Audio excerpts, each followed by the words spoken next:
Greetings, Rebel fans. My name is Jason Kelly. This is the Let's Run podcast, and I want to welcome you to the show tonight where it is time for the UNLV Coaching Search Extravaganza. This is the podcast of all podcasts, the one that we've been waiting for, the big one. For about almost 2 years now, I've been kind of excited to do this podcast. Basically, ever since I started the podcast, I've been pretty pumped to get this one going, as we have a coaching change, as Kevin Kruger is out as the head coach of the Runnin' Rebels, and a new coach will be chosen very shortly, hopefully within the week, hopefully before Friday. It could be a guy that's coaching in the NCAA tournament. So I would hope that Sunday night, next Monday, a week from today, would be when a coach would be announced. Why am I wearing Gorman orange? This is my mom. I think you bought me this hoodie, Mom. So I'm wearing, I'm wearing what you got me, I guess. So a couple of pieces of news today. The number, before we get into the coaches, I want to make sure that I keep you guys up to date. What's going on? Isaiah Cottrell, James Evans, DJ Thomas, and Jaden Henley have all officially entered the transfer portal. Not unexpected when you have a coaching change, when a coach is fired, like Kevin Kruger has been fired. Players are able to leave for enter the transfer portal with basically no consequence. I mean, people can leave the transfer portal however they want to. There's no eligibility stuff there. It's open reign. And especially with the coaching search going to be about a week, we think, maybe less, hopefully less, but probably about a week is what I would predict. I would say next Monday, we should know who the head coach is. 10 days, 10 to 14 days, because the transfer portal opens a week from today, sorry. So I would expect within the next, 7 to 10 days, we'll know who the head coach is going to be. And with the transfer portal, you're going to want to try and get this coach as quickly as possible. But with our current players, Jaden Henley, DJ Thomas, James Evans, and then obviously Isaiah Cottrell, I would expect basically the whole roster. There might be a couple of people like maybe Brooklyn Hicks and Jace Whiting and Pop. When you make bracket picks based on coaches you want to get hired and need to lose. Yeah, I mean, I'm sure that Eric Olin, we probably don't want a Final Four run out of him because he might go out of or the Will Wades or the guys that we want that are in the tournament. Yeah, I mean, there's a few people coaching this weekend that we're going to want to be our head coaches. But don't be surprised when you see Bear Cherry's name enter into the transfer portal, when you see Brooklyn Hicks, when you see Pop. These guys are going into the portal. It's going to happen when you see Rob Whaley enter into the transfer portal. I imagine we'll keep 2 or 3 guys. I don't think that we're going to lose the entire roster, but there is going to be an exodus of players. And so you have to keep that in mind. Not the end of the world. Players are going to enter into the transfer portal. So I'll keep you guys updated with podcasts and with stuff regarding, who's in the portal, who's not in the portal. But don't be surprised when you see more players enter their names into the portal. Not a big deal. It is what it is. They're looking, for guys like DJ Thomas and Jaden Henley, there's probably legit money out there for them. And they're just testing out their options. Yeah, they're going to clean house. Like, guys, this is a restart. I mean, the roster coming back next year wasn't, spectacular. And so, this is going to be a hard reset for the team. And that's okay. That's the way that's kind of the way that it's going to be. And that's the way that it has to be. You're not going to bring in a guy that's going to continue on what Kevin Kruger had, because a lot of these guys really liked Kevin. DJ and Kevin were incredibly close. DJ was Kevin's, white whale basically from the minute he got to the Runnin' Rebels. So I still think DJ is going to be playing at Florida next year, if I had to guess. Associate head coach Carlin Hartman has, deep ties to Vegas. He was one of Kevin's assistants in his first year. So let's dive into this coaching search. Don't forget to be respectful, guys. Yeah, I don't know if there's anybody saying anything disrespectful in the comments, but yeah, try and keep it as respectful as you guys can. Keep it respectful. So what is UNLV looking for in a head coach? Well, they're looking for a winner. In college basketball, the moniker, the idea that it takes 4 to 6 years to build a college basketball program is patently false. It's incorrect. Very rare, except for very rare instances, if your coach is going to be a good coach within 24 months. So when you're listening to the Las Vegas local media say, oh, I remember I went back and I found an article that Ed Graney wrote halfway through Kevin Kruger's second year, where he said that, fans calling to fire Kevin Kruger this early are short-minded. They're foolish. When the fact is, in this era of college basketball, within 2 years. So UNLV is looking for somebody that is going to get the program where it needs to be within 24 months. I think it should happen in the first year, but within 24 months. You give people their first season to kind of get through the kinks and work things out. But it's 18 months. I think within 18 months we will have a full Thomas and Mack with a good head coach. Our athletic director has shown by turning around UNLV football that he can make a good hire. So they're looking for somebody to come in and be successful right away. What's the next thing? The next thing is somebody with previous head coaching experience. Now there's two lines of thought about this. Are they going to go with somebody that just has head coaching experience, period, but maybe at a lower level than UNLV? Possibly. I mean, I think that that's okay. I think if somebody can coach, they can coach. And so I don't really care if, they follow the Dan Mullen, Barry Odom to try and hire a Power 5 level coach who has coached at that level before. I don't really care for that. I just want them to show and have shown that they are a good coach by either turning a program around, having success in places that they don't generally have success. You'll see that in my list. So I don't think they're going after assistants. They're not going to go out. Carlin Hartman is not somebody that they should, or in my opinion, are going to hire. He is, previous experience with the Krugers. I don't think the Krugers are the biggest fans of UNLV right now. People really thought that Kevin should have gotten a 5th year because of all the injury luck or lack of luck that he had this year. However, Kevin Kruger had 3 years before that. Previous year, he had his chances. I mean, the injury luck sucks, but that's just the way college basketball goes.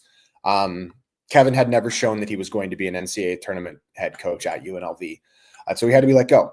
But so previous head coaching experience for me, my preference is it doesn't have to be somebody with Power 4 head coaching experience. I just want previous head coaching experience. The next thing is you're going to want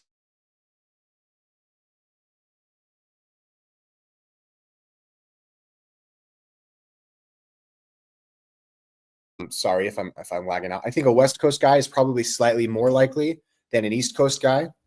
But when you're looking at reports, the big Twitter accounts, the coaching carousel is a networking system. There's so many openings in head coaching positions in college basketball that it's a giant networking field. Everybody that shares a name with you, including me, everybody has an agenda. Everybody's trying to get their guy. Everybody's using coaching searches to try and leverage that into relationships. And it's basically a giant fraternity of relationships, the college basketball coaching dynamics. Lon had a lot of power in that league, enough so that he got, Kevin got the job at UNLV. And Eric Harper has relationships. He previously worked in the Big 12. He worked at Arizona. And so you have to look where the relationships are. So with that being said, I think it's time that we dive into the list. I promised 15 coaches and then 5 honorable mentions.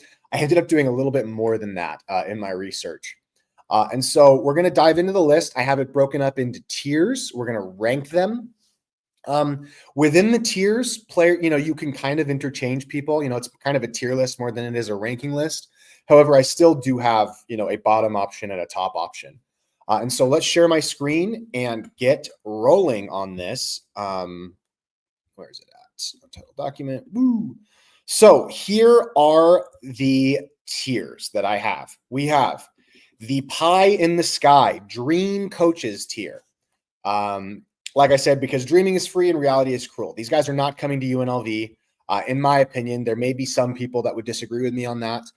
And fair enough, but I don't think these guys are going to happen, but I want to put their names out there just because I feel like their names are worth mentioning, even if they're very likely not coming to UNLV. Then there is, now we're kind of at the bottom. I thought I'd start with the pie in the sky names. Then there is the not to be disrespectful, but this ain't happening because nostalgia and sentimentality don't win games. This is the tier that Kevin Kruger would have been in because nostalgia and sentimentality, they aren't worth much. Next, we have the UNLV would absolutely do this tier because UNLV has a history of messing up coaching searches. And so, we'll see. Next, we have the might work, might end in flames tier. These are, kind of coin toss game. It could work, but I feel like the risk might outweigh the benefit here. And to be fair, each person that I'm listing here is somebody that could come in and do a good job. Each person that I'm going to give you is somebody that could do a good job. Just maybe I in the lower tiers don't think that they're, the right person for the job, but that doesn't mean that they'd come in and fail immediately. Next, we have the could be a steal, could be a disaster tier. High risk, high reward. And, we are in Vegas. We like to bet. And then finally, we have the hire that might actually make sense. Realistic hires that could actually move the program forward. Everybody in these tiers could be the guy. But some I have a preference for more so than others. So I'm going to type in the names of all the coaches as we go, revealing them. And we will get started. I want to make sure that I get my list up on my other screen before we dive into the list here. So just give me 1 second. Boop, boop.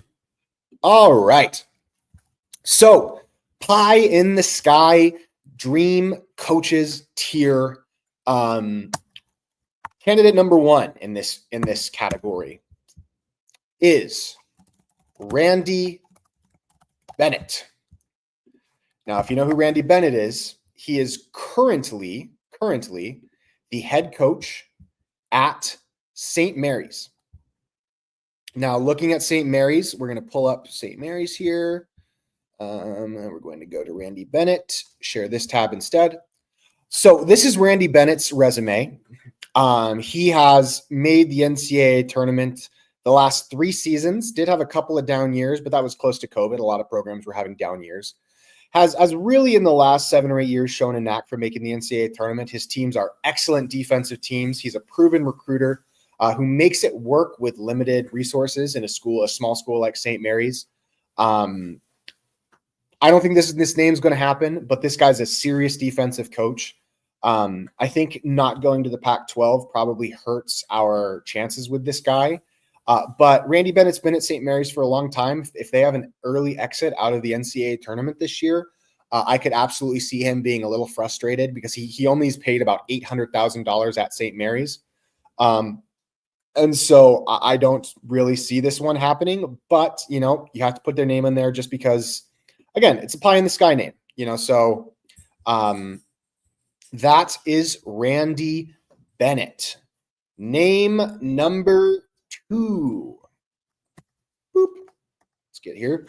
Name number 2, we have one Jay Wright. Now, if you know who Jay Wright is, he is the previous head coach at Villanova. This guy is, he has the reason why people have continually brought up Jay Wright's name at UNLV, and let's pull up Jay Wright's resume here because it's impeccable. Jay Wright's a 2-time national champion, and in his last season, he went to the Final Four. I'm actually not sure how old Jay Wright is. Is he 60-something, 62, 63? Jay Wright is 63 years old. He has been connected to UNLV in the past. Here's Jay Wright's resume. Want to make sure that I'm getting, the right screens up there. Just an unbelievable head coach. One of the top 5 coaches in college basketball. Jay Wright, I believe, is done. That's why he's but he has been an assistant coach at UNLV in the past. But I mean, you look at his record: 30-8, 18-7, Sweet 16, 2-time national champion, 36-4 in 2018, 35-5 in 2016. He's one of the best coaches in college basketball. He's not coming to UNLV, even though he has previous ties with the program. It's not going to happen. But I thought I would mention his name just in passing, just to make sure that, because it's a name that gets brought up a lot. Next option is one Ben McCollum. You may say, who's Ben McCollum? Let's share this tab instead. Ben McCollum. So Ben McCollum is currently the head coach at Drake. This is his only year as head coach at Drake in the D1 level. But Ben McCollum has Drake, at 30-3 this year. He's tied to a lot of big time schools. Your Indianas, your Iowas, I think, have reached out to him. Just an incredible coach. Not a ton of experience, but 30-3 in the NCAA tournament. Really great coach. A name that I hope that the Rebels reach out to, but it's not a name that I see being realistic. So next name we have. Where is it at? I want to make sure that I'm getting all our names. We have Darian DeVries. Now, this may seem kind of crazy. You may not have heard a lot of these guys, but Darian DeVries is one of the hottest coaches in all of college basketball. Not a guy that's going to be available. It's a name that I saw very roughly floated, but Darian DeVries, he's currently the head coach at West Virginia. He's not leaving West Virginia for UNLV. Just wanted to briefly mention him. I think he is probably, just because of where he's at right now, easily the least likely of all of these, but I had seen his name kind of floated around there. Not going to happen. Darian DeVries. Let's share this tab instead. And let's go to the last one. This is the one that's probably going to get the most discussion here. It is one, let me zoom in a little bit so you guys can see this a little bit better. It is one Will Wade. Pie in the sky, not going to happen.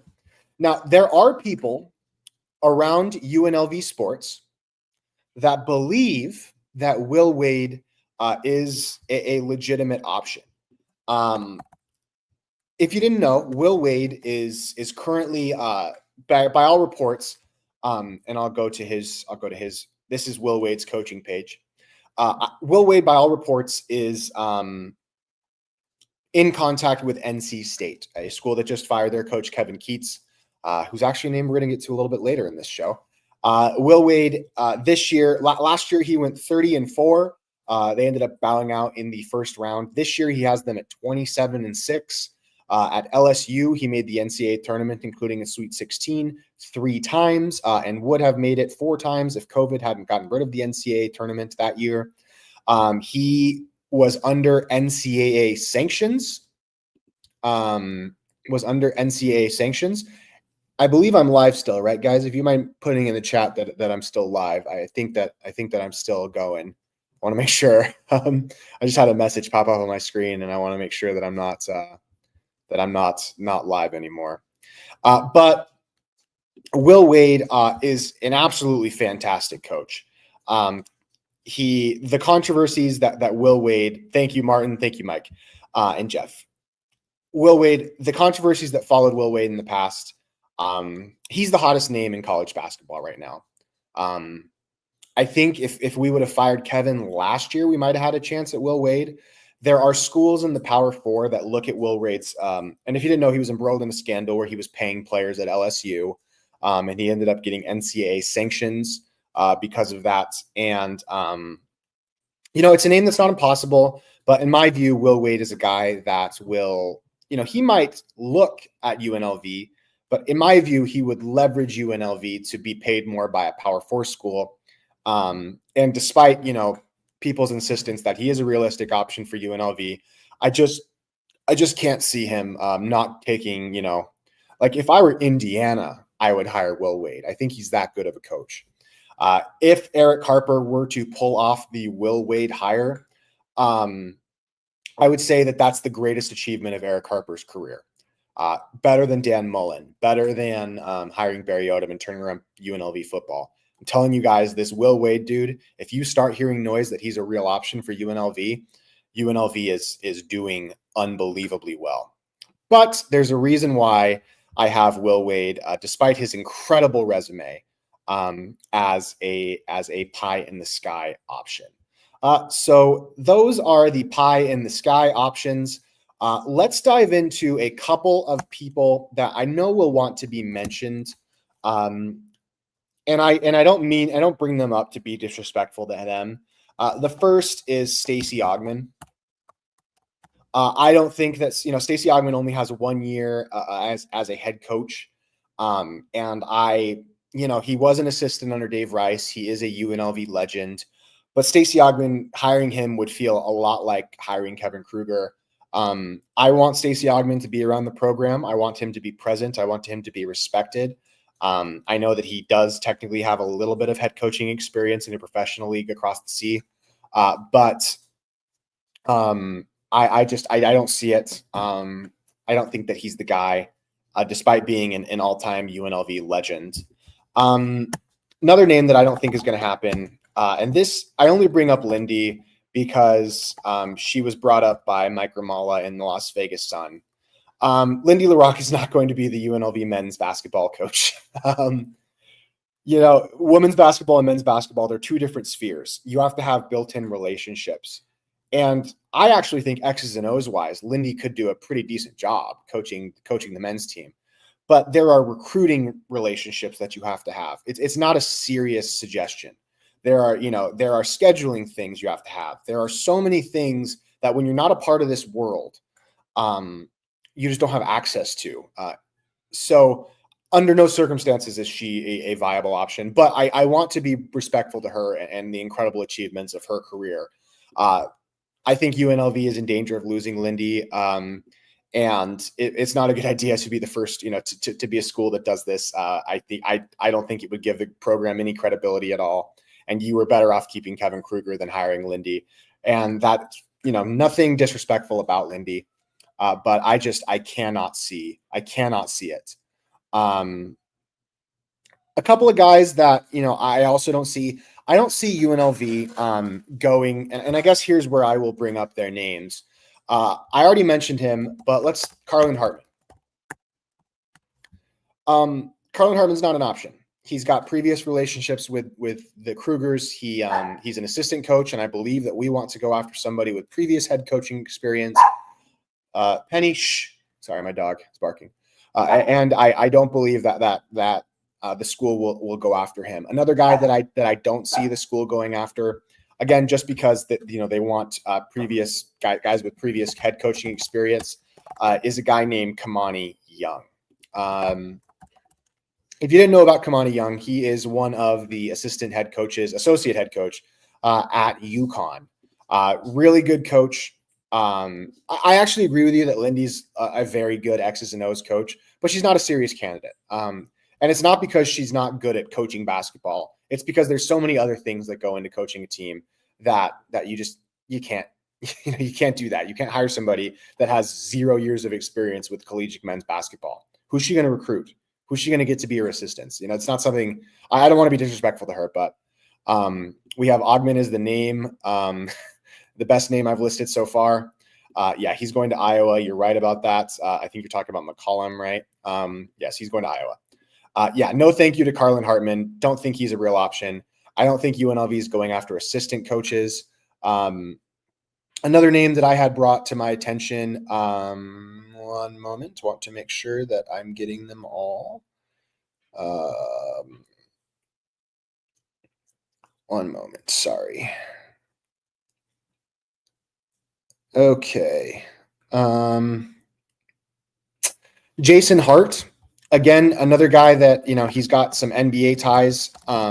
Not somebody I see happening. And it's not that they're not, good coaches or capable of putting stuff together, but not a name that I see the university going with. I think they want previous head coaching experience, and that's the criteria that I've laid out. And so I don't think they're going to go for Jason Hart. So let's dive into the next tier because I want to keep you guys. I want to make sure that I keep the show moving here. So the next tier is UNLV would absolutely do this.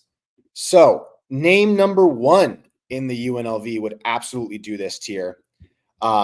This might be, I think some people are going to disagree with me on this, but whoa, sorry about that.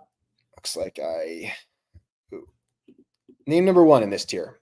Let me make sure I get that up. Is Bob Huggins. Hugs. If you don't know who Bob Huggins is, he is the previous head coach at the University of West Virginia. Let's look up his career. Bob Huggins most recently coached in the year 2023 at West Virginia before being unceremoniously let go. He has just a lot of experience. He's got a specific style of play. He's got an excellent track record in a really tough conference in the Big 12. I mean, you look at this. He's made Sweet 16, Sweet 63 Sweet 16s, round of two. Great recruiter, well respected. Look at this time when he was at Cincinnati. He only spent 1 year at Kansas State, but look at this at Cincinnati. He was in the NCAA tournament every single season at Cincinnati. Just an insane amount of experience. Why do I not think? Yeah, Hart coached the G League at night. Correct. Good candidate. I think he's a good coach. Just not. I don't see UNLV going the NBA route. I guess I could put Jack Murphy's name in the previous tier. An assistant with a terrible record as a head coach, not going to happen. Absolutely zero chance. The biggest reasons why, and Running Rebels pundit said it pretty well. And he also says, that Ravi Rambaran guy, she's got a good head on his shoulder. I'm not going to put Robbie in one of the tiers, but we respect and like Robbie. Robbie's a good guy. Bob Huggins, there was allegations that he was a severe alcoholic. There was Banana Man, I'll give you a recap as we move into the next tiers. Bob Huggins, there was allegations that he was hurting players. I absolutely think that this is the type of guy that's name will be mulled at UNLV. I think they're probably going to look it over, but I just don't see UNLV going with somebody that old. And I can't in good conscience say a 71-year-old with the abuse allegations that Bob Huggins has. I can't in good conscience, say that UNLV is going to go after him. So there's a chance. That's why I have him in this tier. The UNLV would absolutely do this tier. Somebody wanted to recap the names that I've mentioned so far and are the pie in the sky, not going to happen coaches: Randy Bennett, Jay Wright, Ben McCollum, Darian DeVry, and Will Wade. Don't think any of those are going to happen. The not to be disrespectful tier: Stacey Ogman, Lindy LaRock, Carlin Hartman, Kamani Young, Jason Hart, guys that I do not see. And then we are now in the UNLV would absolutely do this tier. They are kind of dark horse candidates that I do not believe would be good selections for the school. Next coach is a guy that I actually really like. It's Tim Miles. Tim Miles is the current head coach at San Jose State. He has legitimate Mountain West experience. He's been at San Jose State for 4 years, highlighted by a 21-14 season in 2023. Last year he went 9-23. This year 15-19. He's a program builder, a true professional. He was the head coach at Nebraska, made the NCAA tournament there. Previous head coaching experience at Colorado State. I mean, the guy's got coaching experience up the wazoo. I think he's a really good head coach. He's not a guy that I would have on the top of my list, but I feel like his name, just out of respect to him, because he really is a good head coach. And you look at these records that he's had at San Jose State, and you may think, wow, he's not that good. But you have to understand how bad of a situation that San Jose State is. I think that 21-14 record, 15-19, I think he really needed to leave San Jose State after that second year because that program's just going nowhere. And coincidentally, it's also the It's also the program that one of the programs that we are tied to in the new crappy version of the Mountain West. So, glad that we are tied to San Jose State. Slow clap, UNLV administration. A program with a great coach, like a really good coach like Tim Miles that can't get off the ground. That's the kind of program you want to be in the same conference as. And so Tim Miles is a real option, not somebody that I think UNLV is actually going to hire. And so we move on. Next guy on the list, we have one. Where is it? All right, this one might be a little controversial, but it's Greg Marshall.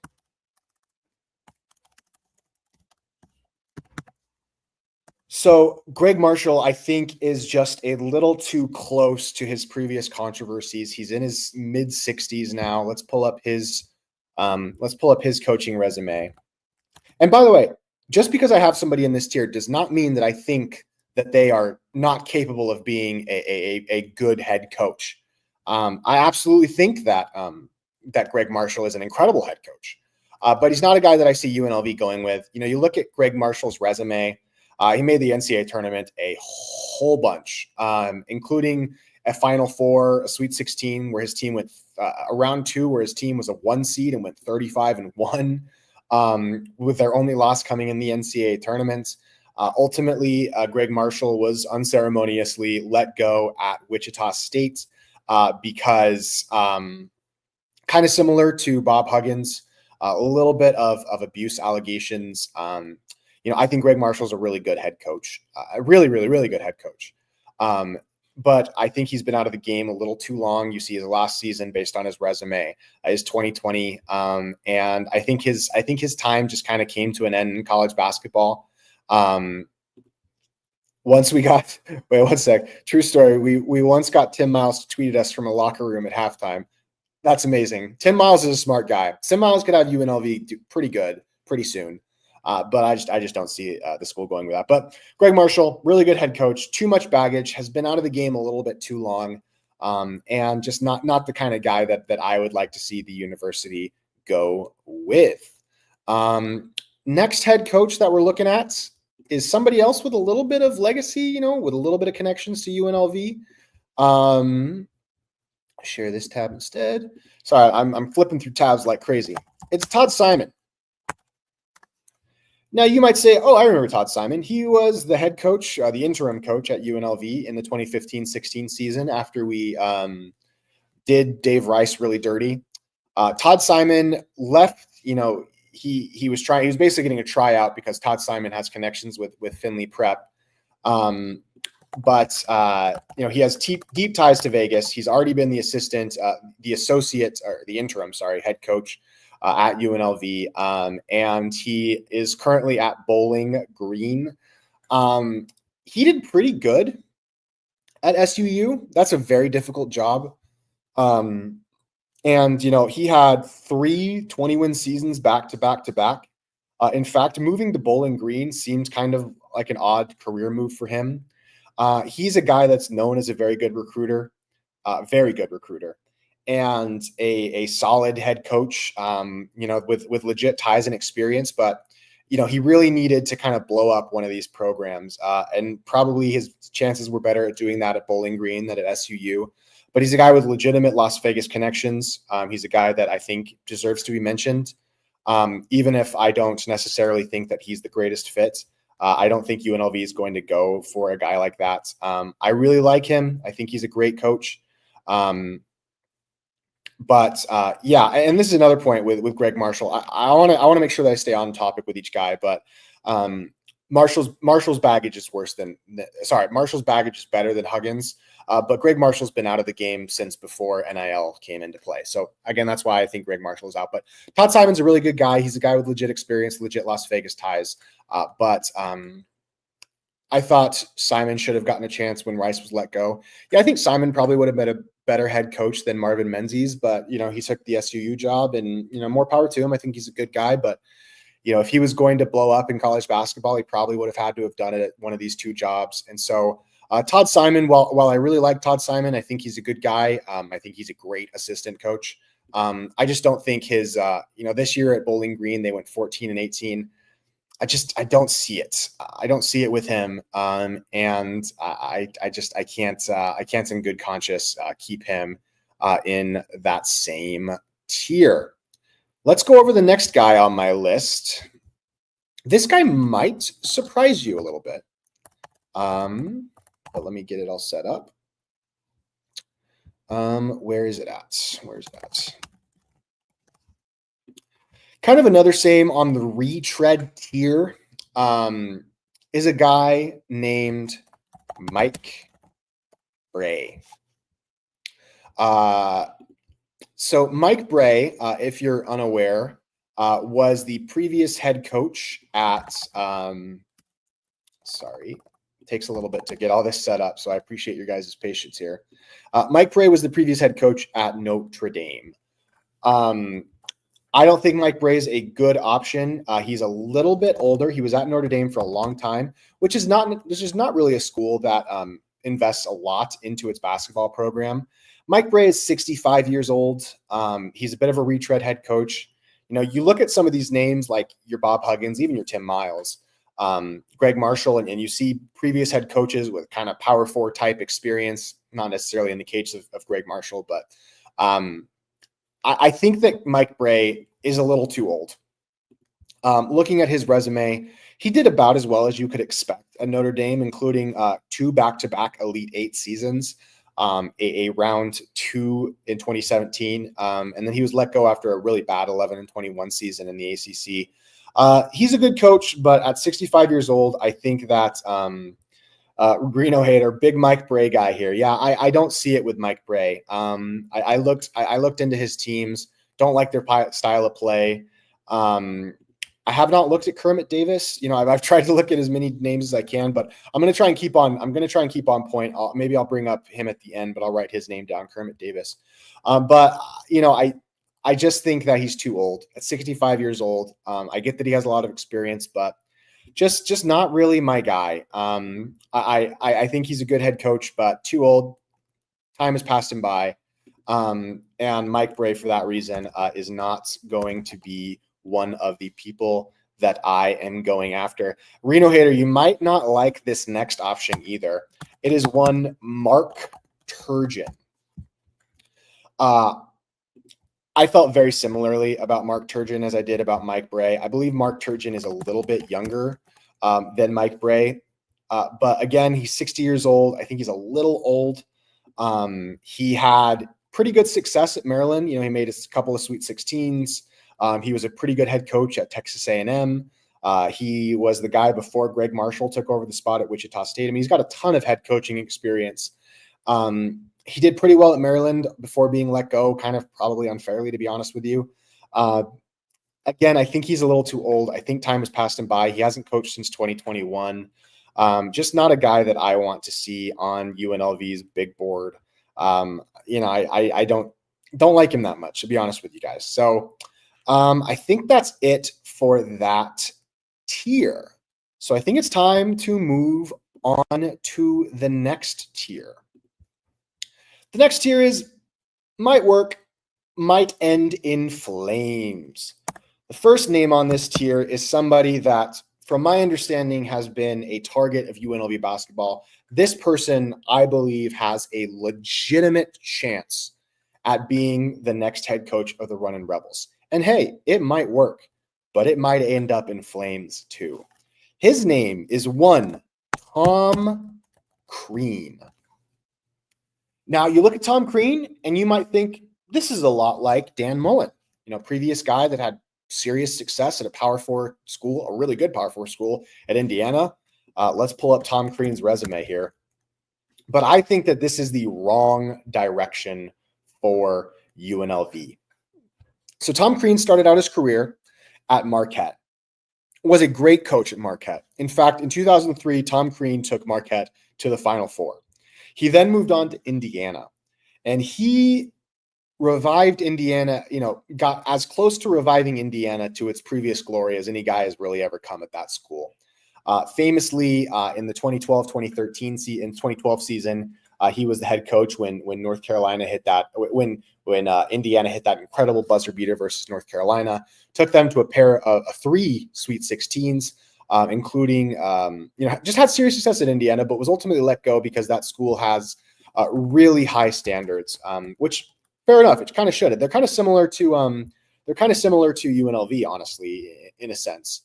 He's a little bit younger, 58 years old. D Wade was at Marquette under legend Tom Crean. Yep. Rick Pitino. Wait, what? Was there Rick Pitino news, or are you just putting Rick Pitino's name in there? I don't think there's any Rick Pitino news. Rick Pitino's coaching a number 2 seed at St. John's right now. Rick Pitino is the all-time should have been a Running Rebel head coach, but the university was too stupid to name him. Oh, you're pulling a Joe. There you go. Cronin's got to be in this tier. I thought about putting Cronin in the first tier, the pie in the sky coaches. I don't think Cronin's leaving UCLA, and if he leaves UCLA, I don't think he's leaving it for UNLV. So I decided not to include Mick Cronin in any of these lists. But Tom Crean, he's a very good head coach. Did pretty well at Indiana, although I think considering the talent that he had on his roster, I think he probably underachieved a little bit at Indiana. And then let's look at his time in Georgia. So after he leaves Indiana, he gets hired to Georgia, and this is the resume that he put together. He went 11-21, 132 in KenPom, 96 in KenPom, 16-16 in the 2020 season. Then in the COVID season, his best year, goes 14-12, and then gets fired after having Georgia at 6-26. Horrific. I have a hard time ignoring that. Again, he's been out of the game for a few years. He came in at the very beginning of the NIL era. He's a guy that people will kind of equate to Dan Mullen, but Dan Mullen did a lot better at Florida than Tom Crean did in Georgia. He's a guy that I think could work. He's too big of a risk for UNLV and is not somebody that I would hire, even though I understand. Crean's stint at Georgia is horrifying. I'm telling you guys, he's a legit candidate. People with juice like Tom Crean. He certainly would bring a level of credibility to the program, I think, just because he's pretty good media. But I cannot see Tom Crean being an option. He might be the guy that we take. But to me, Tom Crean is not somebody that we want to hire. He's too big of a risk. And so I would say absolutely no to one Tom Crean. Another name that I'll put in this tier, let's share this tab instead, is Brian Hodgson. Now you may think, I really dug into the possible coaches here. I really tried to put together a good list. Brian Hodgson right now is a guy that is coaching at Arkansas State. He's a guy with some juice. He's got good connections. He has put his name forward for UNLV. He led them to 2 20-win seasons back to back. But I think that UNLV, there's a few people like this that will go over 24-10 and 20-17, no NCAA tournament appearances. I don't think they made the NCAA tournament this year. Nice name. I think he's probably not high enough level of a guy for UNLV to go after. So Brian Hodgson, appreciate you, brother. Not this time. I don't think that you're the right guy for the job. And so that's kind of it for this tier. I don't think that, I think either of these guys could end in disaster. UNLV could think they're being smart by hiring him. Really, I feel bad having Hodgson in this tier with Tom Crean, but this is the Tom Crean tier, essentially, because I know that Tom Crean has legitimate aspirations to get back into coaching, and I know that his name has been linked to UNLV. I think that it would be a bad choice. Although, to be fair, guys, even if they hire a guy like Tom Crean, I'm still going to support him. You know what I mean? Like, I'm still going to be excited. But ultimately, I don't think that that's the right option for the coach. So let's dive into the next tier. Brian and Tom, we bid you adieu. The next tier could be a steal, could be a disaster. Now that could sound a little.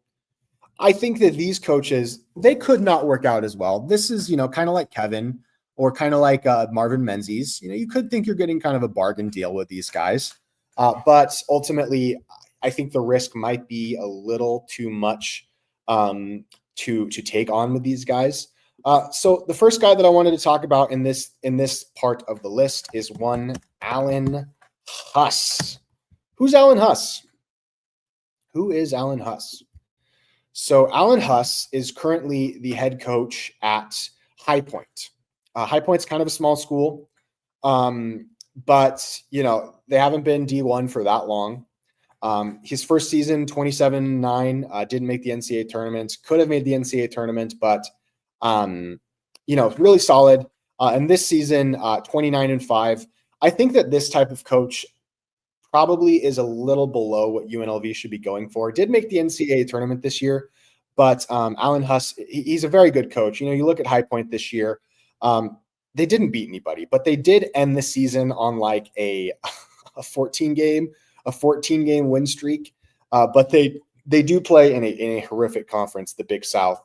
Nice name, nice guy, probably not somebody that I see UNLV going after ultimately. So probably not him, but it could be a steal. You could get him and you could get Allen, and it could be, instant magic. We just don't really know. Another guy that I would say fits this bill is one John Gross. Bad last name, and I don't think that's super marketable. But John Gross is currently, I want to make sure that I get his resume up here. John Gross is currently the head coach at Akron. Akron is really good this year, but you look at their NCAA, they have made the tournament twice, and they are a 13 seed this season. I apologize. I think I got John Gross mixed up. I think I'm sorry. I got John Gross mixed up with another person. I actually think John Gross is a top tier candidate, so we're going to move John Gross. You see all these names, guys, and you get them mixed up. I wanted John Gross to be in the hire that might actually make sense. So we'll talk about John Gross in just a minute. I guess we'll talk about him now. I think John Gross is absolutely a hire that UNLV could, if they can pull off. I think they should pull off. This year, they're a 13 seed, 28-6. They've made the NCAA tournament twice. You may say, oh, that's not impressive, but you look back at John Gross. He was the head coach at Illinois. Had some pretty good Illinois teams, not spectacular teams. They were often on the bubble. Did take Illinois to the round of 32. Did take Ohio to a Sweet 16. I think he's a guy with previous Power 4 experience that UNLV could and absolutely should target. I apologize. I got John Gross mixed up with somebody else. But John Gross is an excellent candidate and somebody that I would absolutely go after if I was Eric Harper. So another head coach that I really, that I think kind of fits this this tier is a guy named. Let me make sure I have the right screen up. Yeah, Gross. Gross is a really good head coach. Martin, let me know if you are still having broadcast issues. I'll see if I can fix it. Another coach that I like is this guy. Let's do this guy. His name is Takayo Siddle. He is the head coach, and this guy fits perfectly into this category. This was the guy that I was thinking of. He's currently the head coach at UNC Wilmington. 4 straight 20-plus win seasons, has been really close to the bubble a bunch of these seasons. Again, a guy made the NCAA tournament this year, 27-7, but a guy that I think just probably isn't quite where UNLV wants to recruit. But, you look at his teams, they play fast, their offense is efficient. This guy could work. He could be a steal, but Takayo, I don't think that Takayo is going to be the person that UNLV goes with. But, if they did go with this guy, I think he could ultimately be a steal. So we will go Takayo. We'll share this tab instead.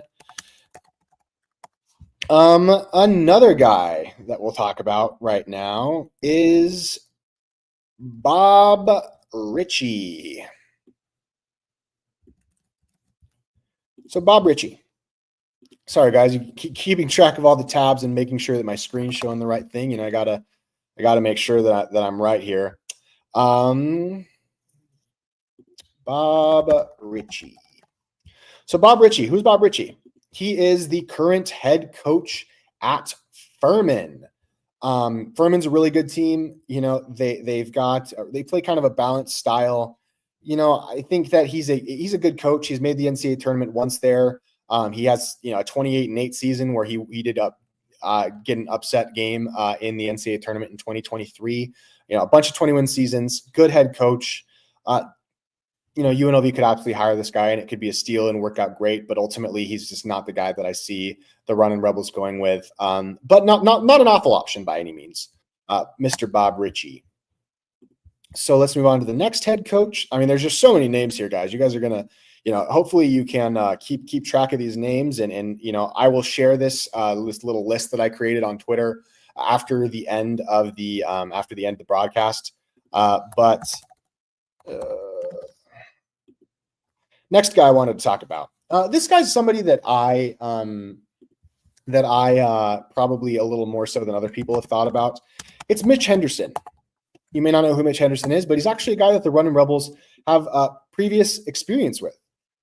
He's in the Ivy League. He coaches at Princeton. UNLV played him last year in the NIT. He led Princeton to a Sweet 16 in 2023, kind of a Cinderella team in 2023. UNLV, and then he had a very good kind of snub team that UNLV was able to beat in the NIT last year. I think he's a good coach. I think he could totally work out, but he's ultimately not somebody that I would be on the top of my list. But, you know, he did make a Sweet 16, does have previous power experience. He's been at Princeton a long time. He's had that program very respectable, a bunch of 20-win seasons. Ultimately not a guy that I'm going to advocate for going with, but I think he's a pretty good guy. And so let's go into our. I think that's it for this tier. This tier. Oh, I've been putting people in the wrong tier. There you go. Let me delete that. See, there you go. I've been putting people in the wrong tier, so that's annoying. Okay. Next guy that I wanted to talk about. Now this name. No, that's it for this tier. So we're moving on to the next tier. So we already have John Gross. So this is the final tier. Realistic hires that I believe that could move the university forward in a real way. We already went over one, Mr. John Gross. Let's go over the next one. This one is for my guy, Blurt Reynolds. And in this tier, I will have this generally in the order. John Gross kind of was on the top of the tier for me, but the next guy I want to talk about is Mr. Bucky McMillan. This name has been incredibly popular. This name has been incredibly popular among UNLV fans for a while now. And it's not hard to see why. Bucky he has coined a really fun style of play, affectionately called Bucky Ball.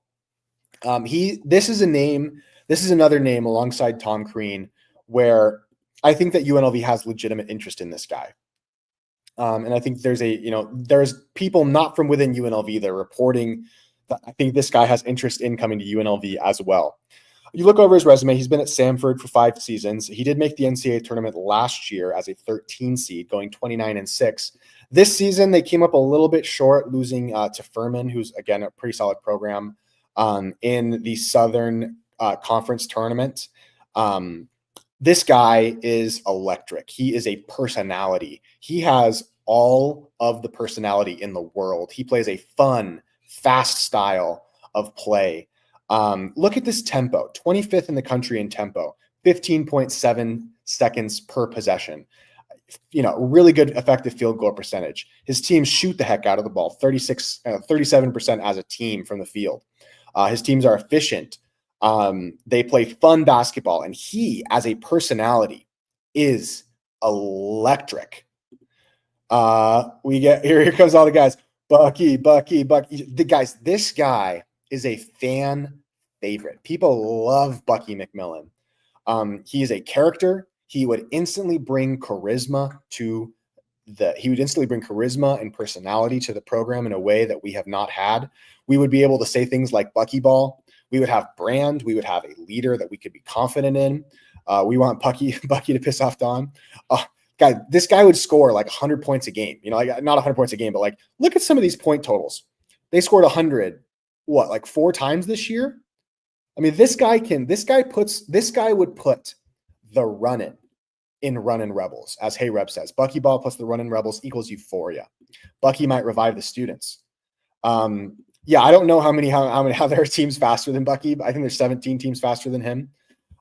We've got a lot of people saying Bucky would be electric. I'm telling you guys, Bucky is and this isn't some pie in the sky hire. This, as I said in this tier, this is a realistic hire of a guy that could really be our head coach, who would come to Vegas and have a sense of pizzazz and electricity that would be elite. Bucky, I think he would have success immediately at UNLV. I think we'd be a good team next year, but he's not my top option. I want somebody with a little more credibility to get fans in the door from the beginning of the season, not over the season. We'll get to him later, Mike. It would be fun, though, guys. I'm telling you, if you haven't seen, I want you to go Google some Bucky McMillan stuff because he is electric. And I think that he would really ingratiate himself with fans and be a yeah, I think Edward Wilson would even like, if you don't know who Edward Wilson is. Does anybody know that Harper is wise to this podcast? Be nice if he could listen on what the fans are looking for in UNLV basketball. Thank you, Martin.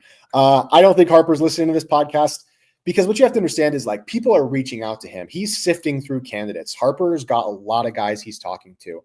And if there's one thing we know about Eric Harper is that he will do the work and get the right guy. Yeah, if you want to see about Bucky, look at Blurt Reynolds' feed. But guys, this is not some pie in the sky option. This is not some pie in the sky person. He's not my top choice, but I would be happy with that choice. And I think that he would bring a level of fun to the Thomas and Mack that we haven't seen, honestly, probably since, I don't think Harper has slept in 6 months. I disagree with that. If Blurt emailed Harper about Bucky Ball. Yeah, guys, he would be electric. He'd be really fun. So Bucky McMillan, real candidate. He's somebody that has legitimate aspirations, I think, to be the head coach. I think he would be interested in reviving UNLV because what you have to understand is that UNLV is like, if you revive UNLV basketball, UNLV's got serious brand power because of its past and its history. And somebody that comes in and turns UNLV into a fun run and gun, up and down the court, shoot a million threes, pressure team. I think that Bucky could do that. And I think he'd be a great hire. I would be absolutely all in on this guy. I think he's awesome. So we're going to go with a guy above Bucky. I think that I would have Bucky ahead of this guy. Actually, no, we want to keep. We will put somebody else number one. I guess we'll put John Gross at number 3, and Bucky at number 2 right now. Ooh. So let's. Oh shoot! Sorry. So let's make sure we got the tiers right here, guys.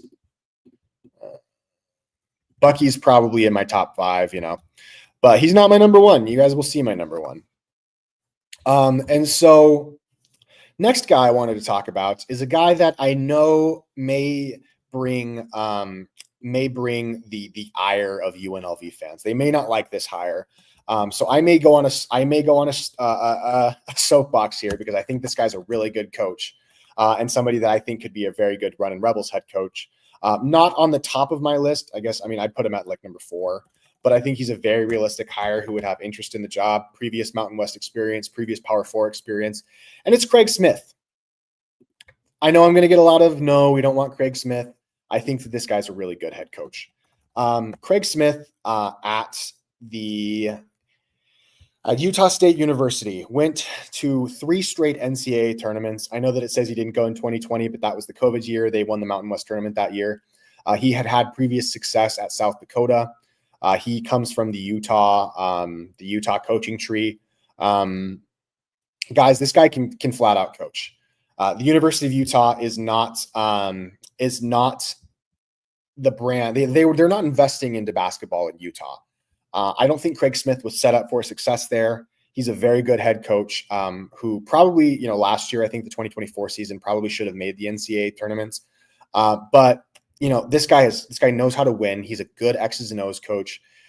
He'd be in my top 7 or 8 candidates for sure. I think he's a real guy with previous Mountain West experience. I mean, look at this. At Utah State, he took a program that hadn't made it to the NCAA tournament in a long time and took them to 3 straight NCAA tournaments, winning the Mountain West. We want somebody that can win the Mountain West, and I think Craig Smith could do it absolutely. And I think he could do it in year 1. He did this.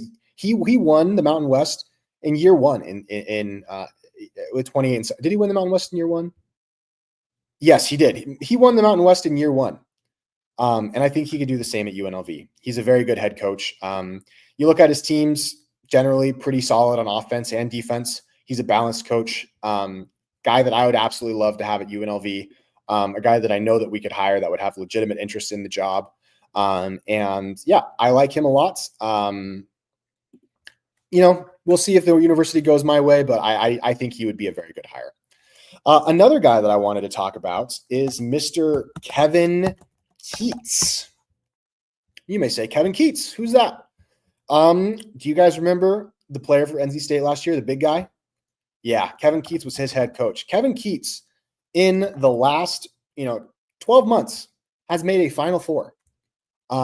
His NC State team was dead in the water last year, and he took them on a magical run. He did have a bad year in the ACC this season. They did graduate a lot of players. I don't really blame that on him.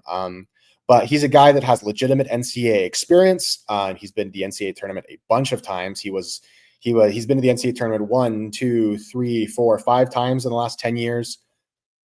And he has made a Final Four in the last 12 months. I think this is a guy that's a really good option, a guy that would be realistic for UNLV to get. He's not that old. He's 52. To get fired 12 months after you make the Final Four is insane to me. I think that he's a very good head coach that I would be absolutely on board with. Kevin Keats, legit option, who I really like, and who I think would be a pretty good option.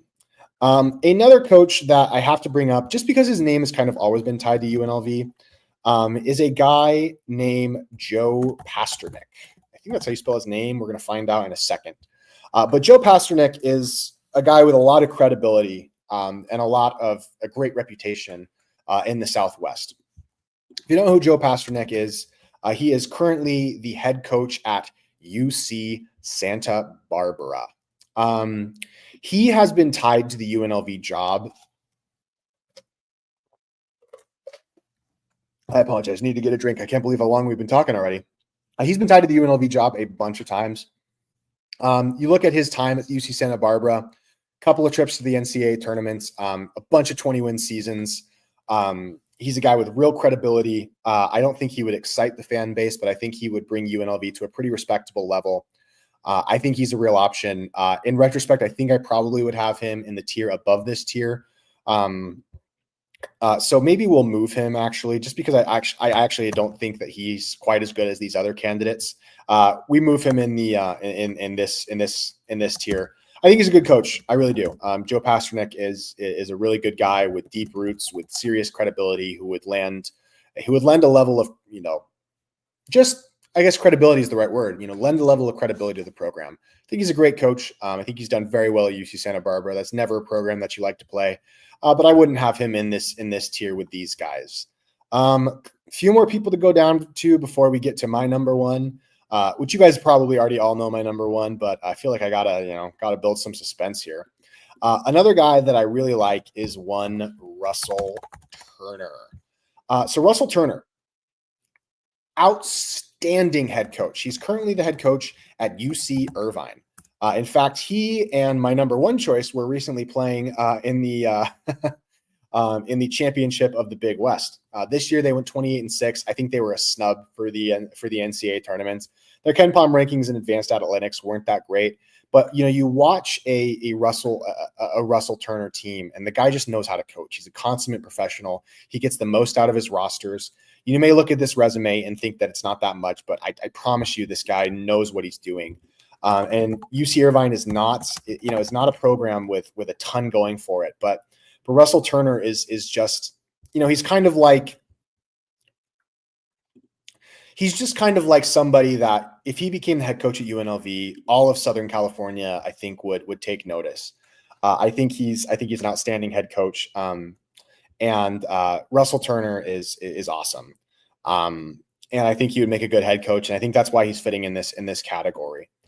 So I want to make sure that I'm not missing any names before I go to my number one person. There's so many names on this list, guys, that and we will name all of them at the end of the podcast, just to just to give you guys the my complete list one more time. But now you're going to see my bias. You're going to see my bias, my preference, my promotion for who I want to be the guy. And it is, of course, Eric Olin. This guy can coach his butt off. He's an outstanding head coach. He's at UC San Diego this year. They made the NCAA tournament. You have to understand that UC San Diego was not a program that was a D1 program. Eric Olin basically took over the program as, he's been at the program for a long time, but he took over the program as they were transferring. He was there before this, I should say, but he was the person that led the program to D1, which is a tough transition. Up until the 2025 season, the one that we're currently in, UC San Diego was not actually eligible to make the NCAA tournament because they were a new program. And so in his first season that he was capable of making the NCAA tournament, that his program was eligible, he took them to an outstanding, astonishing record of 30-4. Look at this guy. I mean, a top 30 defense. How long? Not since Dave Rice, but really, Dave Rice in the Lon Kruger days, we haven't had a defense that good since the 2012-13 season. Outstanding. And this is with guys that aren't top level athletes. You look at his team, it does have a fair amount of seniors on it. I think there are a few guys that UNLV could target to kind of bring with him if we were to take him. But look at this. Turnover percentage, 7th best turnover percentage in the conference. He forces a ton of turnovers. This guy will play the pressure, up-tempo style defense that we love at UNLV, that we've been craving for since Jerry Tarkanian. 23.2 a game. That's an incredible turnover margin. His defense is just outstanding. His team doesn't play crazy fast. It's not as much of a run and gun style team. They kind of remind me how San Diego State plays, to be honest with you. But looking at his resume this year, what's one of the wins that Eric Olin has this season? This season, Eric Olin went to Logan and beat Utah State. It was 75-73, but that's probably a little closer than the game actually was. I think they really outplayed Utah State in that game. They're a super trendy pick to beat Michigan in the first round of the NCAA tournament. Telling you guys, he's the nation's longest active win streak, 15 games, is done by this guy, Eric Olin. And let me tell you, he's a legit option. He's somebody that the university can get. They can pay reasonably. He's making, I think, like $400,000 at UC San Diego. I bet you we pay him around 1.4, 1.5 million at least, maybe more, probably around that though, just in terms of his value. And this guy would have UNLV good next season. I believe, next season we would be, I don't know if we'll make it, but I think we would be in contention for the Mountain West and in contention for the NCAA tournament. And the biggest reason why is that defense. The dude can coach defense like nobody's business. Outstanding player, just an outstanding coach who is my top choice to be the next head coach of UNLV. Wow. And guys, we got to 810 viewers, live, 813 viewers live on this podcast. There is legitimate interest in UNLV. Jason Kidd. Jason Kidd. We had an opportunity with Jason Kidd when we hired Kevin. Probably not going to happen at UNLV. Guys like Mike Miller, not going to happen at UNLV. But guys, there are look at this list. Let's dive back into the list. You guys know my top option is one Eric Olin. I think he's the best option for the job. I think he fits perfectly with timeline. I don't know if he'll stay for 10 years, but that doesn't really matter. I just want the program to be good. But this is just a massive list. So let's go over all of the people on it once again before we close this out with some finishing thoughts. Rat Pack, yes, his stock is rising. Will Wade was making $700K. He will be making like $4 million next year. Will Wade is in for a big raise. A lot of reason why Will Wade is stuck at McNeese. It has been stuck at McNeese for the last couple of years because people were scared of the NCAA sanctions that were placed on him. But Will Wade, certainly with student athlete compensation nowadays, I don't think that Will Wade will have any issue getting back and having the full trust and backing of a university. So let's just kind of recap at the end of this list. The thing is, guys, like there were names that I didn't even mention that I looked at, that I thought about. And ultimately these were the names that came to me best. But just recapping, pie in the sky, dream coaches tier. These guys aren't coming to UNLV. I want to mention their names. Not all of them are equally as unlikely. I think that Ben McCollum and Will Wade are obviously more likely than Darian DeVry and Jay Wright, Jay Wright and Randy Bennett. But those 5 guys were Randy Bennett, number 1, current head coach at St. Mary's, not going to leave St. Mary's, especially with the Pac-12 situation and UNLV electing to stay in a bad conference. In spite of, UNLV electing to choose its own pride over the needs of its own student athletes. Electing to stay in a conference with worse basketball and football, with worse travel than the new Pac-12. I mean, just a hideous and disgusting decision by UNLV. Just want to say that while we have this many people watching, because UNLV should be embarrassed for this Pac-12 thing that they've done. And I just wish they would put the needs of their student athletes and fans up, first. So that's all I want to say about that. But just to recap, Randy Bennett not coming at St. Mary's. I think St. Mary's will probably give him a raise. He'll either stay there his whole career or he'll go to a higher level program. Jay Wright, not coming out of retirement. I don't think Jay Wright loves the NIL stuff. Not coming to UNLV if he did come out of retirement, but, a name that has legitimate ties to, he was an assistant coach at UNLV beforehand. Ben McCollum, also not a guy that's coming to UNLV. Really good head coach. I believe he's going to go Power 4. Darian DeVry, obviously, I think it seems like he's on his way to Iowa, I'm pretty sure, but I'm not 100% sure.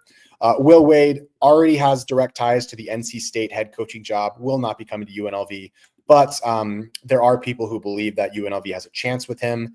I will say this about Will Wade, just as we kind of come to a close, is that for a guy like Will Wade, UNLV can't think of offering a guy like Will Wade like they think about offering a guy like even Eric Olin. Will Wade, if they hired Will Wade, he would have 14,000 people at the Thomas & Mack at the end of next year. We would be in the NCAA tournament. We would win 25 plus games, and we would be contending for a Mountain West title, regular season and conference tournament title. What is that worth to UNLV? I think it's worth $4 or $5 million as a coaching salary. Will Wade, if he came to UNLV, would not spend his entire career at UNLV. He would be here 2 years, probably tops. He'd come, he'd win 30 games a couple of times, and then he'd leave. So when you think about raising $5 million for a guy like Will Wade, just get $4 or $5 million. Don't worry about the rest of his contract. He's going to get bought out anyway. And if Will Wade, if Will Wade is a swing that you miss on, and the university tanks, whatever. Yeah, I mean, I think Wade would get even more than Mullen. I think Wade would get $4 million. And all you have to do is get $4 million to pay him for 1 year. Who cares about years 4, 5, and 6 or 3, 4, and 5? Put bodies in the building and it'll pay for itself. Will Wade would do that. Offer him, a $20 million 5-year contract, come up with $4 million and worry about the rest later. I think that there are probably some hand wringing going on, with NC State. And if NC State or another program bungles this Will Wade situation, offer him the big bucks. Even if you can't afford it, just offer it to him. I promise you that this will, turn around UNLV basketball instantly. Who cares about years 4, 5, and 6 or 3, 4, and 5 of Will Wade's contract? Just get 1 year. That's all you need. Offer it to him. Say, hey, you can come here for a couple of years. We'll give you a huge NIL. We'll spend a ton of money and we'll make it back because UNLV will do well and the Thomas & Mack will be full. And we'll probably get it, give him a pretty steep buyout, and another Power 4 program will come up and scoop him up. Say something. Let's get to 1,000 viewers. Yeah, guys. I mean, we're 856 viewers right now. That's insane. And, the only reason why I keep going is because people aren't logging off. People are still listening. So I want to make sure that I give the people what they want. And so, yeah, Will Wade, give him $4 or $5 million. See what happens. Go for it. It's not going to happen. That's why it's a pie in the sky dream coaches tier. Not going to happen. But if it did, UNLV would be back, and we would be talking about the Runnin' Rebels running the city of Las Vegas within 12 months. Will Wade's outstanding. Martin says, I'm not going anywhere until you say let's run. Yep, I close off every podcast with let's run. Next here, we'll just kind of briefly recap. These guys, these people are not going to be the head coaches just because either they don't have D1 head coach experience or because of previous relationships. Stacey Ogman, all-time great, not going to happen. Lindy LaRock, not going to happen. Carlin Hartman, not going to happen. Kamani Young or Jason Hart, I don't think it's going to happen. And that's not to be disrespectful to any of those people. I think all of them could be great head coaches at UNLV in terms of X's and O's at least. But for one reason or another, I just absolutely don't see it. Please do not hire Bob Huggins or Greg Marshall. I don't think that they're the right choices for UNLV. Even though they can coach their butt off, don't hire Mike Bray. Don't hire Mark Turgeon. I think these people, their time has passed them. I feel bad including Tim Miles in this tier, but ultimately, well, he's a great coach. I think his time probably has passed too. My warning to the UNLV athletic department is stay away from Tom Crean. That does not mean that Tom Crean isn't an excellent head coach. He absolutely is. Turn my phone, it will zoom. Turn your phone, it will zoom. Are we not seeing the head coaching names? Is that what's going on? And guys, please go ahead and keep putting comments in the section. I would love to, if you guys have any more comment viewers, I would love to get this up to 900 before we close it out. I mean, I'd love to get it to 1,000, but I think I'd probably have to keep going for another 45 minutes for us to get that many viewers. Tom is creepy. Yeah. I mean, Tom kind of gives me like the peeping Tom vibes, to be honest with you. He's a very good, okay. Somebody asked me to zoom. Okay. Well, let me zoom in a little bit more. Oh, problem is when I zoom, I end up losing. So I got to zoom out so we can zoom back up. So these guys are people that I would not hire, any of them. And again, I would just warn the university, probably not Tom Crean. Those years at Georgia really freak me out. And I don't think that Tom Crean is the guy to, I guess I could talk about Bobby Hurley briefly. Bobby Hurley, Mike Cooper brings up an interesting guy down there at Arizona State.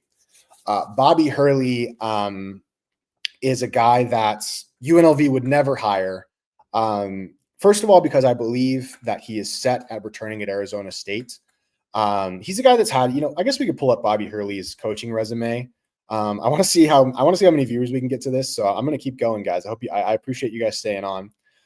Let's look up Bobby Hurley's kind of coaching resume because he's got a very interesting coaching resume. Bobby Hurley has been at Arizona State for just almost 10 years, which is kind of crazy. I didn't think he'd been there that long. He had previously been the head coach at Buffalo. He was kind of a hot name in 2015.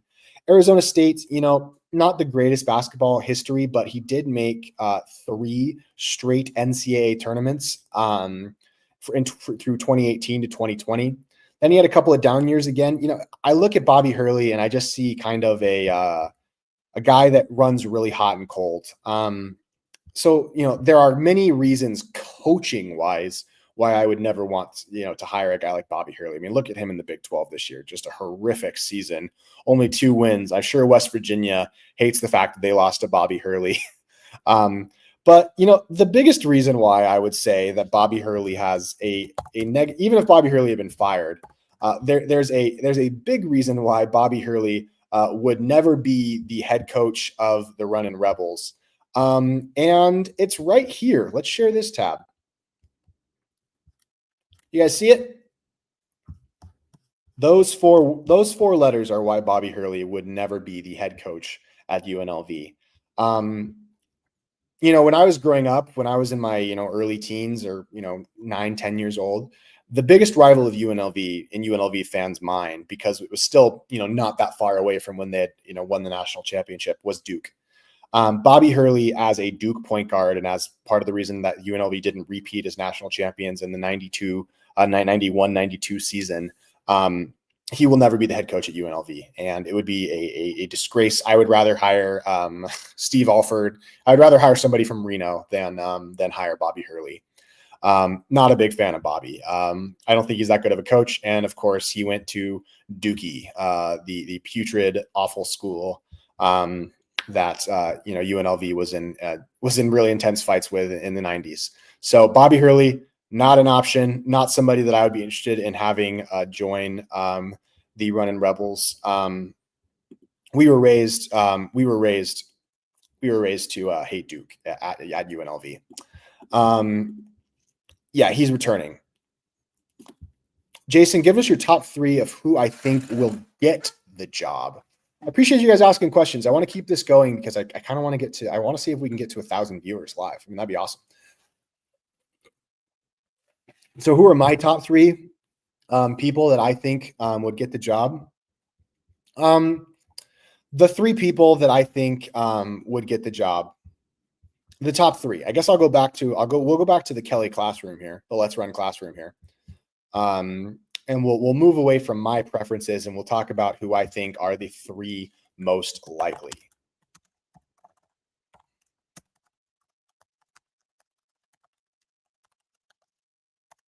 Who do I think is the most likely right now?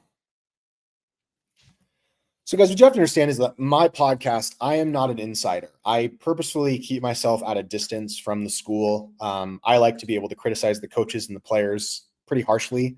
And so you have to understand, don't think of me as an insider. And it's not that I never hear things. It's that I don't want my podcast to be the place you go to find out things that nobody else knows, because I want my podcast to be about analysis.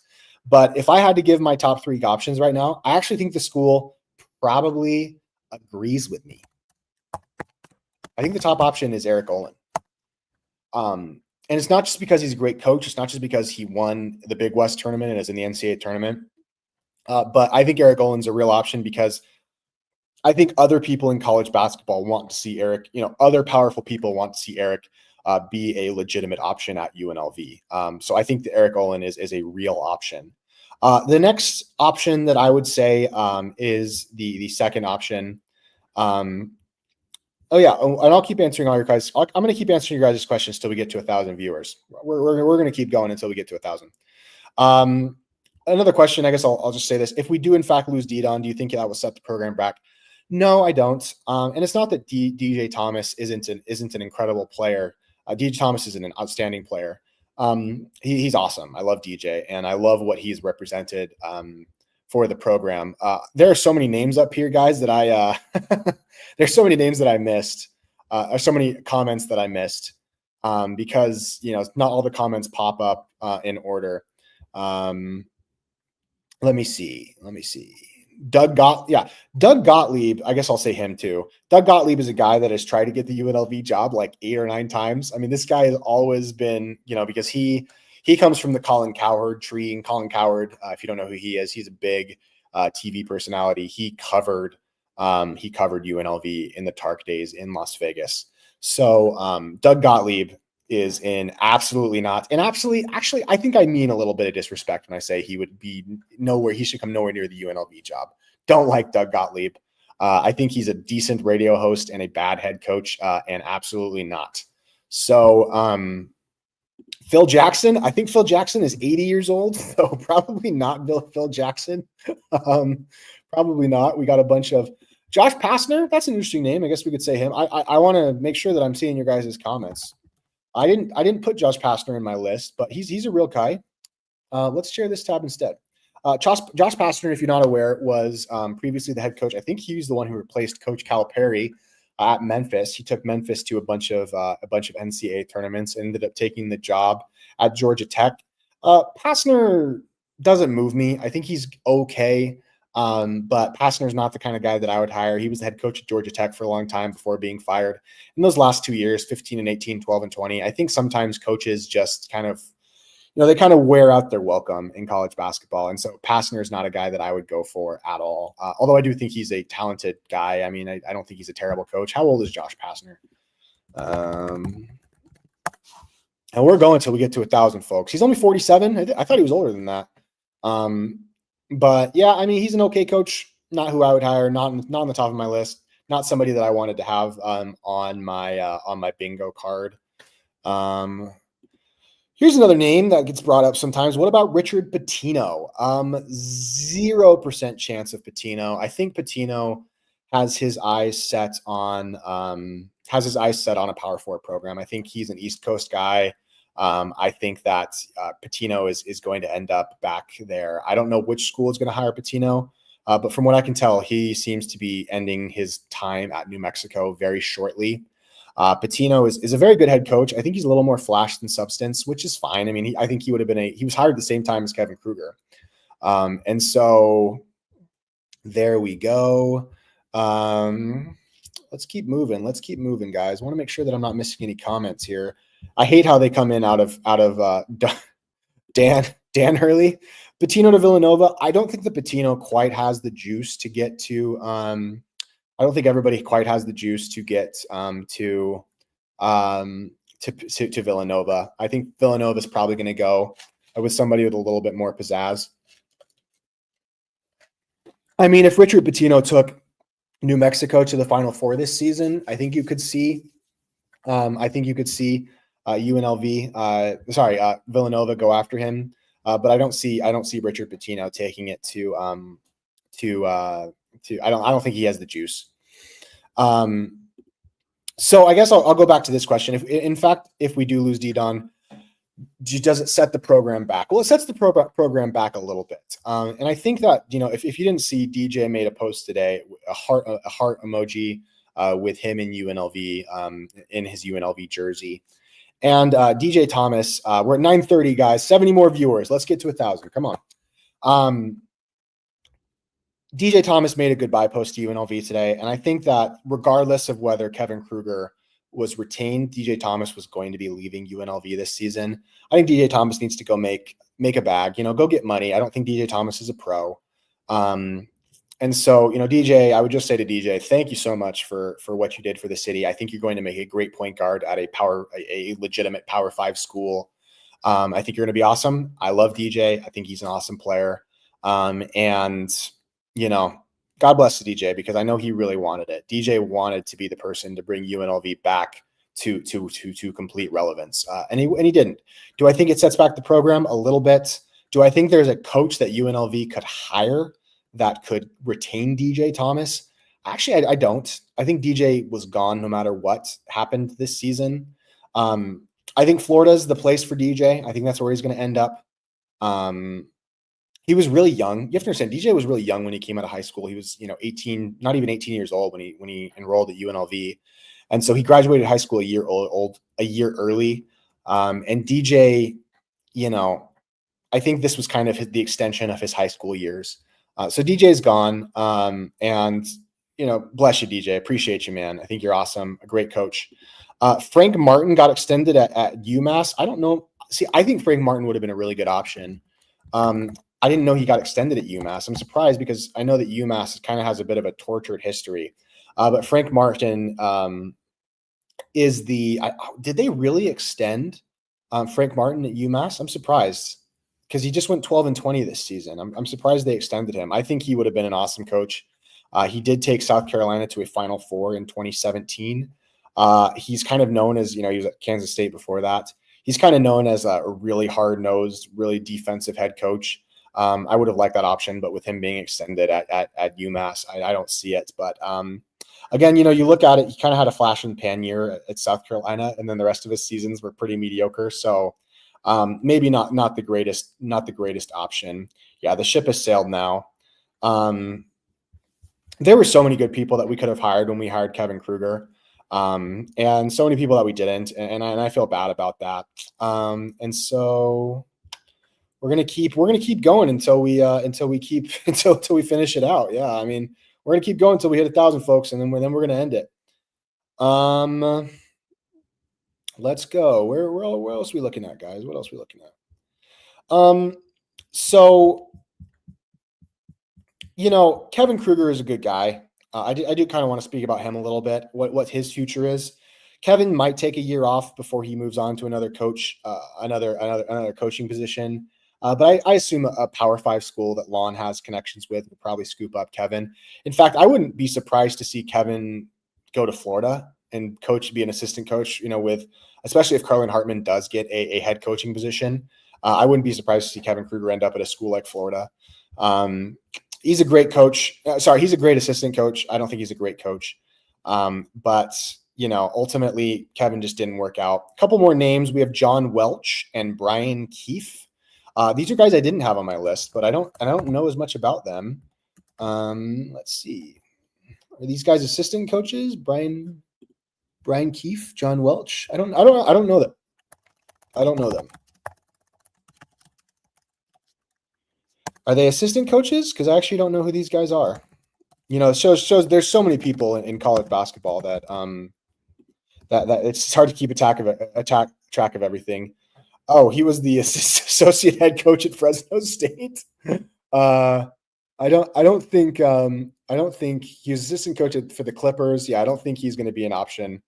I don't think he's going to be an option. So probably not John Welch. But let's keep it going. We should get Lindy LaRock to be our male coach. Yeah, I went over that earlier. Lindy is absolutely no job. Scott Cross, again, guys, that was one of the guys that I really liked that I thought was a good option. If you go back to my list here, share this tab instead. Scott Cross was very high on it. Wait, was he not on it? Oh, Scott. Oh gosh, did I not put Scott Cross on? I'm shocked that I didn't, because I had him on my list and I guess I kind of forgot him. Scott Cross. Let's pull him up because I think he's a good head coach, and I had him on my list and I didn't put him on up there. He's currently the head coach at Troy. Got a 14 seed. He has 4 back-to-back 20-win seasons. He was the head coach at UT Arlington for a long time, so he's got legit head coaching experience. I don't know that Scott Cross is. I think he'd probably be like middle tier guy. Not gonna. Master Rebel was dying for you to talk about. See, the problem is that I can't see the top of the chat. So like Master Rebel specifically always will comment, and he doesn't pop up as my most recent chat. And so I apologize, Master Rebel, that I missed Scott Cross. I think Scott Cross is a pretty good head coach. Share this tab instead. He is in the NCAA tournament this year, so he's kind of following the Eric Olin route. But I think I just watched a lot of Eric Olin this year. He was brought to my attention earlier in the season as a possible Kevin Kruger replacement. I don't know. I mean, nothing here. I'll be real, Master Rebel. Nothing here with Scott Cross like moves me. That doesn't mean he's not a good head coach, but Scott Cross is not the type of guy that I would go after. I do like he did seem to play a very high pressure defense. I think that's pretty impressive. 3-point percentage was solid. But nothing with Scott Cross really moves me. The chats are glitchy. Yeah, they are a little glitchy, aren't they? But we keep moving on. We're still going, guys. We are 7 viewers away. And so I guess ultimately I figure we're going to hit it here pretty soon. I want to kind of close it out. I was talking about my top 3 most likely options to end it off. And I guess I'll make it top 5 most likely. So these are not the people that I want. Even though Eric Olin is my number 1 option, I also think he's probably the most likely at this current point in time. And again, that's just coming from outside chatter. Again, I'm not your inside sources guy. My top 5 most likely are Eric Olin, current head coach at UC San Diego, trendy pick, top 30 defense. Guy's a legit coach. I think he'd be incredible at UNLV.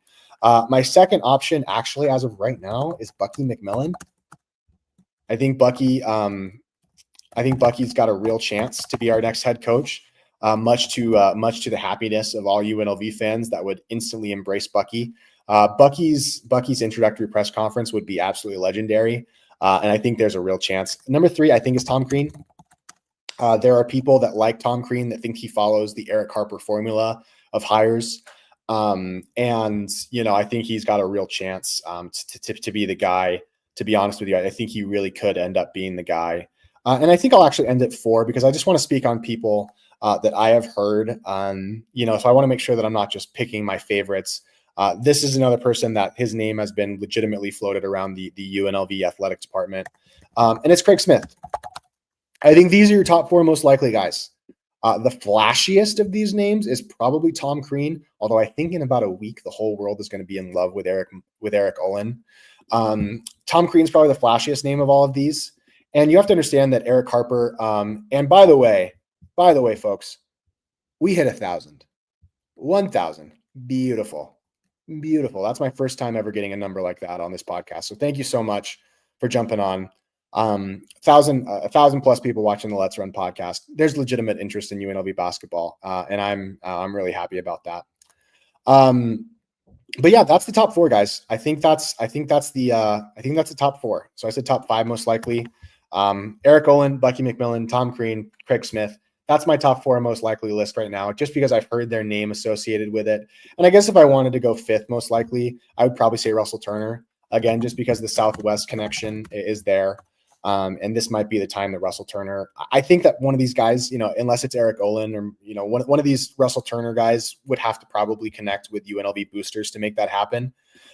Bang! Congrats. Thank you guys. Appreciate you all. But that's my top 5 most likely list right now. I'm incredibly just happy and proud of UNLV for making the right decision and move on from Kevin, despite being pressured by Lon Kruger and local media to keep Kevin. I'm ecstatic. And I think that UNLV basketball, guys, we're going to be back 12 months from now. The Thomas and Mack, it's going to be rocking. We're not going to be sitting in a Thomas and Mack being ridiculed by Utah State fans. We're going to be owning that tournament. And I have confidence in that, and I don't think that going to the Mountain West is going to kill UNLV basketball. UNLV basketball has too many geographical, and location, advantages. I just don't see that happening. So, I'm going to take a picture of that because I'm just proud of it. Proud that we got up to 1,000. So guys, that's my top 5 most likely list. That's the whole list. I'm going to post this entire list on Twitter so that you guys can see it. It'll be in a big long tweet. But the list as you guys see it right now is going to be on Twitter after I close it out.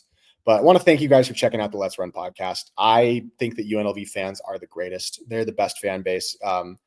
And obviously I'm biased because it's my school, but I love this school. And I appreciate you guys so much. I appreciate the podcast, people that listen to it so much. And I love UNLV and I love Las Vegas, and I will do this. I do this for free for the rest of my life. And I hope you guys spend legitimately, this week, I hope you spend a lot of time with the people that you love. I hope that you spend time with your families. I hope that the people that you love never go a second without them knowing that you love them. And family, the Running Rebels are family to me. It's a family tradition, and I'm just happy to see the school taking affirmative steps to make things right. So guys, I appreciate you for checking out the show, and we're going to end it out to right now. And let's run, Rebels. Woo! Good night and goodbye. Let's run, folks. See you later. We'll talk soon.